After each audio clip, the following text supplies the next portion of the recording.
Halo, hari ini saya lagi di office Kolaka, ya, cabang BGI Kolaka, dan kita ketemu langsung ownernya, Mr. Arif Sandra Mustafa.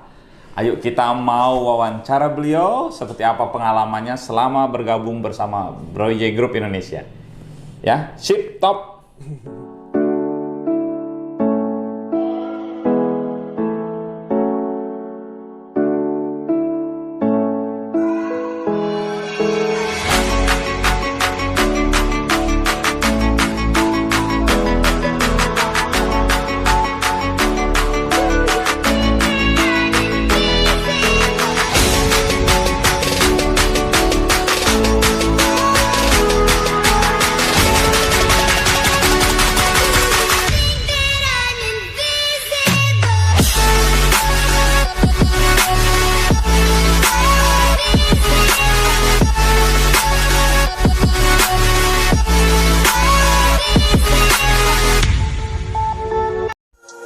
Assalamualaikum warahmatullahi wabarakatuh. Salam, Om Swastiastu. Ya, Assalamualaikum Pak Arif. Assalamualaikum. Oke, luar biasa guys. Hari ini saya lagi berkunjung di office Patih Jaya Raya. Jadi bagian daripada Brawijaya Group Indonesia cabang Kolaka. Ya, ketemu langsung dengan ownernya, anak muda keren dan ganteng. Keren ya, keren bro. Assalamualaikum bro. Sehat bro? Sehat ya. Ah, gimana itu? Gimana? Gini? Oh begini, ya begini ya. Ulangi coba deh. Metal, anak muda metal ya. Oke.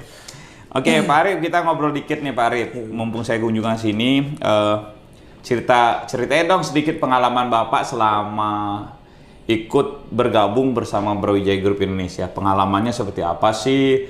Senangnya di mana? Tantangannya ada di mana? Seperti itu Pak. Pasti melewati jatuh dan bangun seperti itu, ya. Oke, silakan kenalkan dulu nama lengkap ini dan asal muasalnya dari mana, kok bisa nyampe di sini dan jadi manajer dari usia berapa ya. Oke, silakan Pak Arif. Ya.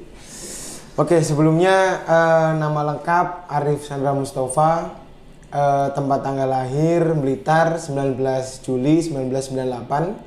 98 Pak Arif. 1998. Sekarang usia 20 Masuk 23 tahun. Pak Arif umur 23 tahun ya. Oke, lanjut. Oke.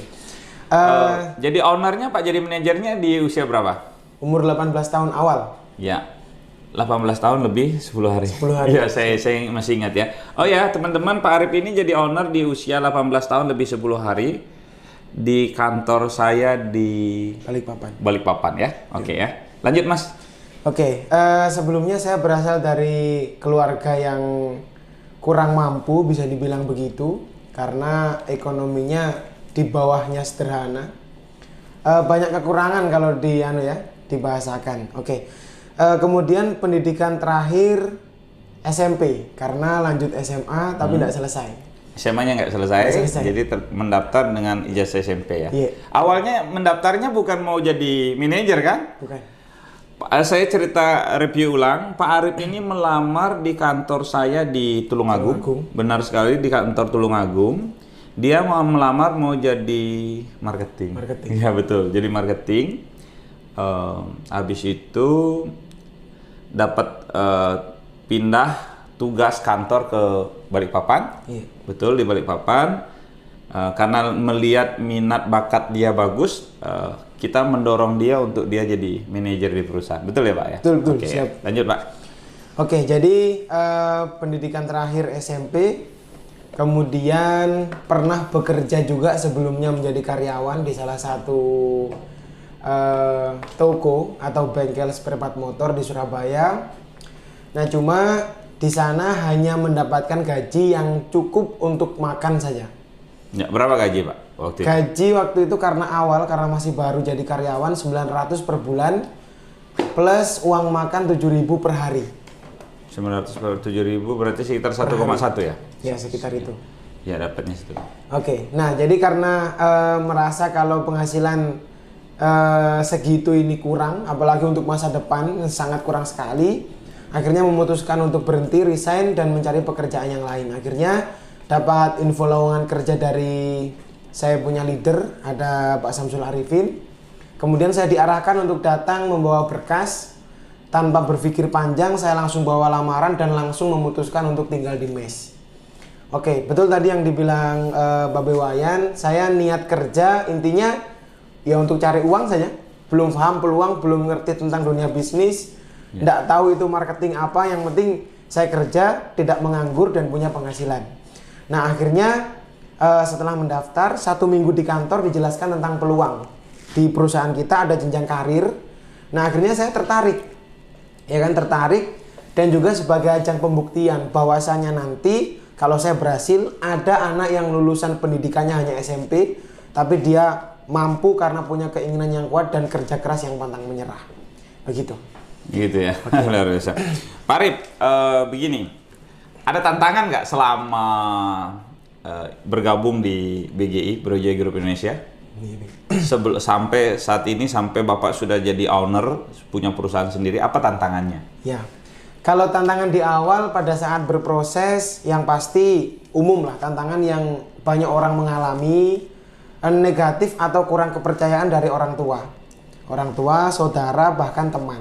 Ya. Ini hal yang sangat lumrah sekali, karena setelah sekarang ini kita mengerti teman-teman, orang yang mau berbisnis, apalagi mau membangun masa depan, memang harus siap tidak dipercaya, siap untuk ya begitulah, tidak dianggap oleh semua orang, dan itu menjadi resiko. Disepelekan. Ya, disepelekan. Karena terlalu sibuk. Ya.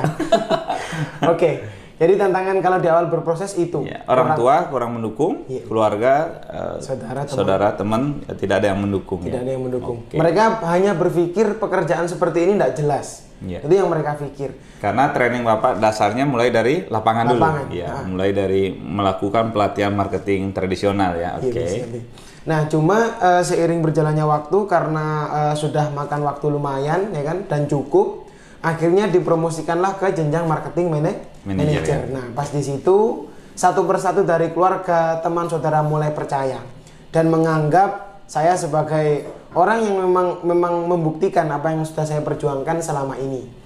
Ya. Oke, nah terus kemudian tantangan berikutnya, kalau jatuh bangun proses ini wajar, ya kan, wajar, mungkin kejatuhan apapun itu, tapi intinya sebanyak apapun kejatuhannya, jangan pernah mundur, jangan pernah menyerah, karena kita tidak tahu kapan kita akan berhasil.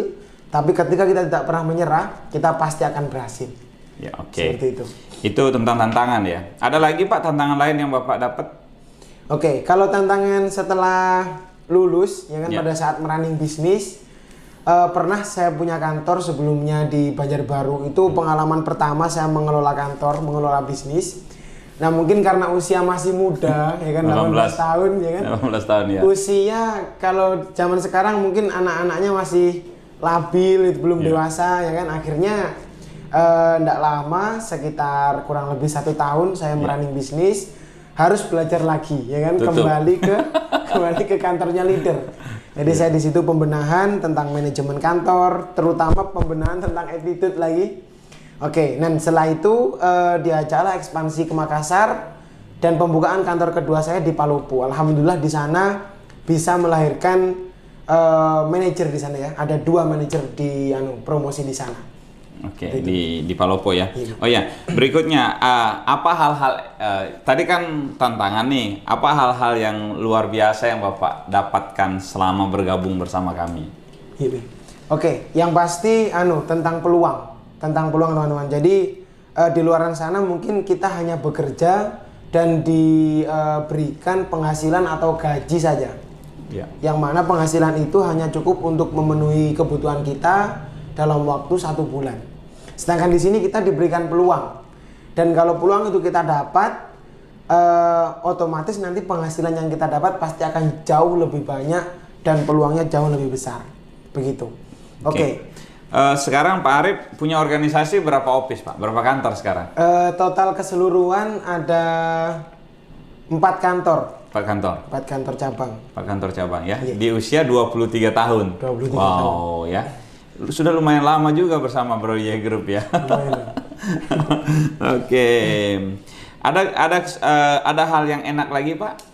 Gimana solidaritas, teman, apa gitu? Asik? Asik sekali. Asik sekali? Asik sekali. Oke, jadi yang kedua lagi begini teman-teman. Jadi kita memang diajarkan, dilatih untuk punya kerjasama tim yang bagus. Ya. Ya, kerjasama solid, saling mensupport, saling mendukung begitu. Karena kuncinya kalau kita mau jadi besar harus kerjasamanya solid seperti itu. Ya. Oke, dan alhamdulillah lumayan banyak sekali pengalaman yang saya dapatkan. Ya mungkin alasannya kenapa saya diberhentikan sekolah waktu itu, saya harus belajar di sini. Kayak kan ada ilmu yang lebih bagus yang mungkin tidak kita dapatkan di bangku sekolah. Ilmu tentang berwirausaha. Seperti itu. Jadi kita belajar teori dan juga kita langsung praktekkan. Ya kan, prakteknya mungkin malah lebih banyak daripada teorinya. Makanya hasil yang kita dapat pun juga lumayan sekarang. Seperti itu. Ya. Ada goal sampai akhir tahun dan tahun depan, Pak? Goalnya apa buat Pak Arif biar kita bisa ini? Ya. Apa goalnya untuk di tahun 2022? Oke, kalau goal yang pasti yang harus saya kejar, yang harus saya paksa, yang harus saya maksimalkan itu minimal sebelum nanti owners meeting di Bali, Bapak. Iya. Saya mau ambil ring owner dulu. Habis itu kalau di tahun 2021 ini minimal saya punya 3 direct langsung manager dan 3 kantor cabang baru. 3 kantor cabang baru akhirnya jadi 7. Iya, bisa. Di usia yang sangat muda ya. Ada cita-cita mau kawin di 2022. Oke. Ya kan dong, prioritaskan bisnis dulu ya kan. Usaha dulu kita kasih bagus. Kalau masalah pribadi nanti belakang layar. Begitu ya. Oke Pak Arif, terima kasih. Semoga usahanya semakin bagus, semakin berkembang. Dan teman-teman yang mau ikut bergabung bersama Brawijaya Group boleh. Kalau ada yang senang jadi pengusaha, suka jadi pengusaha, ayo bisa bergabung sama kami. Kami dukung, kami support, kami latih. Semuanya gratis, tidak ada pemungutan biaya. Justru kami support betul ketika kalian mau menjalankan bisnis ya.